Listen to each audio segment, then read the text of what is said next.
Good evening everyone. আমি সোমনাথ পান্ডে এবং future গাইডার YouTube চ্যানেলে আপনাদের সকলকে স্বাগত জানাই। সব থেকে বড় যেটা প্রত্যেকের প্রবলেম হচ্ছে যে কি, কালকে ব্যাংক বন্ধ, আমরা অ্যাডমিশন নেব কিভাবে। দেখুন, সবার শুরুতেই যদি বলি, গভর্নমেন্ট থেকেও জানে কালকে ব্যাংক বন্ধ, তাই গভর্নমেন্ট ইচ্ছা করেই এই স্কেডিউলটা দিয়ে রেখেছে যাতে তোমাদের ওই 5 লাখ টাকার প্রবলেমটাও সর্ট আউট না হয় এবং অ্যাডমিশনটা তোমরা যাতে না নিতে পারো। এই হ্যারাসমেন্টটার জন্যই মূলত গভর্নমেন্ট আজকে দেরি করে রেজাল্টটাও পাবলিশ করেছে, যেটা 12টার সময় পাবলিশ করার কথা ছিল সেটাও প্রায় 40 থেকে 45 মিনিট লেট করে পাবলিশ করেছে। শুধু তাই নয়, কালকেও তোমার অ্যাডমিশন যেটা হবে, কালকে ব্যাংক বন্ধ জানা সত্ত্বেও কালকে অ্যাডমিশনটা কিন্তু গভর্নমেন্ট ওপেন রেখেছে। এটা হচ্ছে ফার্স্ট। তাই যাদের অ্যালটমেন্ট লেটার এসছে তারা মেক শিওর কলেজের সঙ্গে কথাবার্তা বলে তারপরে মুভমেন্ট করো, কারণ কলেজ এই মুহূর্তে কোনো রকম ভাবে পেমেন্ট ছাড়া অ্যাডমিশন নেবেনই না। মানে যদি তোমার কনসালটেন্ট বা কাউন্সিলর আগে থেকে ধরা থাকে তো ভালো, যদি না ধরা থাকে, যদি অ্যারেঞ্জমেন্ট করতে না পারে, তো সেই ক্ষেত্রে তোমাকে পেমেন্ট করে অ্যাডমিশন নিতে হবে। আর কিভাবে পেমেন্ট করবে না করবে সেই বিষয়টা পুরোপুরি তোমাদেরকে আগে থেকে কিন্তু দেখে নিয়ে তারপরে ওইখানে অ্যাডমিশনের টেবিলে যেতে হবে।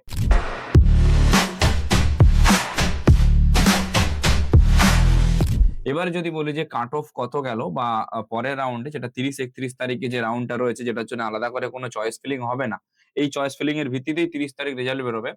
তো তাদের হচ্ছে যে কাট অফ কত যেতে পারে বা এই রাউন্ডে কাট অফ কত গেল কলেজ ওয়াইজ যদি একটু দেখে নিই। দেখুন, সবার প্রথমে যদি কেপিসি তে দেখি, কেপিসি তে স্টেট কোটায় কোনো সিট ছিল না। ম্যানেজমেন্ট কোটাতে কাট অফ গেছে 2,04,064।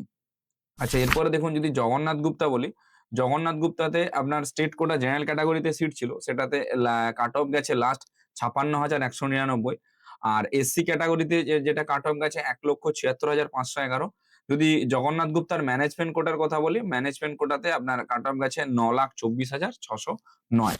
আচ্ছা, এরপরে দেখুন আইকিউ সিটিতে যদি বলি, আইকিউ সিটিতে স্টেট কোটার কোনো সিট ছিল না। ম্যানেজমেন্ট কোটায় লাস্ট আইকিউ সিটিতে কাট অফ গেছে 5,75,337 rank, all India rank. Gouri Devi যদি বলি, গৌরীদেবীতে স্টেট কোটায় ওবিসি এ তে একটা সিট ছিল, যাতে লাস্ট গেছে 1,05,777 র্যাঙ্ক। আর ম্যানেজমেন্ট কোটা যদি বলি 7,25,806 র্যাঙ্ক পর্যন্ত কিন্তু গৌরীদেবীতে গেছে। এবার জেআইএস এ যদি বলি, জেআইএস এ স্টেট কোটায় কোনো সিট ছিল না। ম্যানেজমেন্ট কোটাতে লাস্ট গেছে জেআইএস এ 6,41,650। এটা management quota last cut off JIS এ।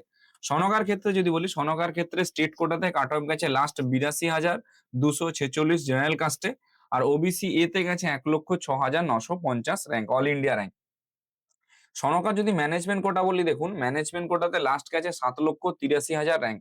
এটা হচ্ছে সনকাতে ম্যানেজমেন্ট কোটাতে লাস্ট গেছে। আইকেআর যদি বলি, দেখুন আইকেআর এ এসসি তে তোমার স্টেট কোটাতে সিট ছিল, যেখানে আপনার র্যাঙ্ক গেছে 2,20,029। এটা হচ্ছে এসসি কাস্টে আইকেআর এ লাস্ট স্টেট কোটায়। যদি ম্যানেজমেন্ট কোটার কথা বলি, দেখুন 1,77,393 গেছে ম্যানেজমেন্ট কোটাতে আইকেআর এ লাস্ট।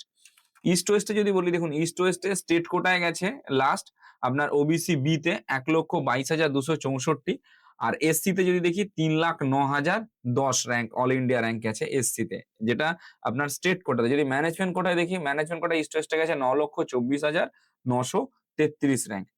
যদি জেএমএন এ দেখি, জেএমএন এ স্টেট কোটার কোনো সিট ছিল না কোনো ক্যাটাগরিতেই। ম্যানেজমেন্ট কোটাতে লাস্ট গেছে 7,53,330। আচ্ছা, যদি জাকির হোসেনে দেখি, দেখুন জাকির হোসেনে আপনার জেনারেল ক্যাটাগরিতে স্টেট কোটায় গেছে 95,555। আচ্ছা, এসসি তে গেছে 3,11,554 জাকির হোসেনে। জাকির হোসেনের ম্যানেজমেন্ট কোটা যদি বলি 9,34,788। এটাই হচ্ছে লাস্ট র্যাঙ্ক, যেটা আমাদের ম্যানেজমেন্ট কোটার কাট অফ এইবার। এটা আবারও বলছি, মার্ক করে রাখো, এটাই হচ্ছে লাস্ট র্যাঙ্ক আমাদের ম্যানেজমেন্ট কোটার কাট অফ এইবারে, অর্থাৎ এই 5th রাউন্ডে। এর পরের কলেজ দেখুন শান্তিনিকেতন যদি দেখি, শান্তিনিকেতনে স্টেট কোটায় গেছে আপনার জেনারেল ক্যাটাগরিতে 81,847। আচ্ছা, এসসি ক্যাটাগরিতে গেছে 2,31,682। আর শান্তিনিকেতনের ম্যানেজমেন্ট কোটা যদি বলি, দেখুন 9,28,504 গেছে কাট অফ। আচ্ছা, এরপরে দেখুন আপনার কিমসে যদি বলি, যেটা আমাদের Krishnanagar institute of medical science, তার স্টেট কোটার ক্ষেত্রে যদি বলি, জেনারেল ক্যাটাগরিতে স্টেট কোটায় কাট অফ গেছে 86,000, অর্থাৎ 86,288। ওবিসি বি তে গেছে 1,41,672। আর ইডব্লিউএস এ গেছে 2,24,472। এটা হচ্ছে কাট অফ গেছে স্টেট কোটাতে ক্যাটাগরি ওয়াইজ। যদি ম্যানেজমেন্ট কোটার ক্ষেত্রে বলি, আপনার ম্যানেজমেন্ট কোটার ক্ষেত্রে 8,54,685 গেছে কৃষ্ণনগরে ম্যানেজমেন্ট কোটায় লাস্ট কাট অফ। এবার জিমস এর নর্থ কলকাতার যে ক্যাম্পাসটা রয়েছে, সেটাতে যদি স্টেট কোটার কাট অফ দেখি, দেখুন জেনারেল ক্যাটাগরিতে কাট অফ রয়েছে 65,779। ওবিসি এতে রয়েছে আপনার ১,১১,২১৪। ইডব্লিউএস এর ক্ষেত্রে রয়েছে ২,২১,৭৬১। এবার যদি ম্যানেজমেন্ট কোটার ক্ষেত্রে বলি ৯,২০,৪৭৯ গেছে আপনার কাট অফ। আচ্ছা, এরপরে দেখুন যদি পিকেজির কথা বলি, পিকেজিতে আপনার কাট অফ গেছে স্টেট কোটার ক্ষেত্রে জেনারেল ক্যাটেগরিতে ৮৪,৪২২।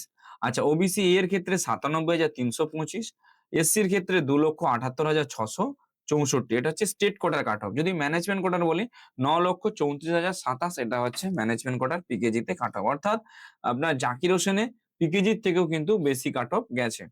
এরপরে লাস্ট কলেজ এবং এই কলেজে হচ্ছে রানীগঞ্জ। রানীগঞ্জের স্টেট কোটার কাট অফ গেছে ৯৫,৫৩৮ জেনারেল ক্যাটেগরিতে বা আনরিজার্ভ ক্যাটেগরিতে। আর এসসিতে গেছে ৩,০২,৮০৫।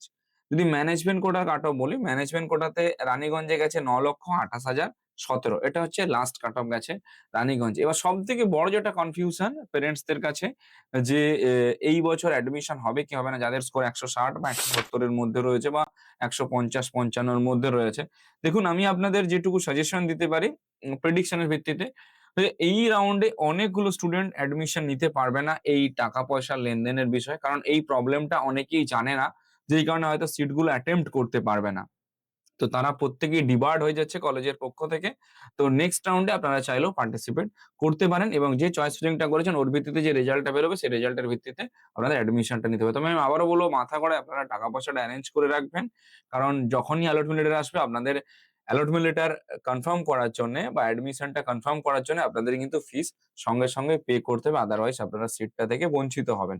অ্যাডমিশন রিগার্ডিং বা নেক্সট ইয়ারে কাউন্সেলিং এর রিগার্ডিং যদি কারো কোনো হেল্প লেগে থাকে আপনারা আমাদের সঙ্গে কনসাল্ট করতে পারেন। আমরা রয়েছি সব রকম দিক থেকে আপনাদের হেল্প এবং গাইডেন্স প্রোভাইড করে দেওয়ার জন্য। Thank you.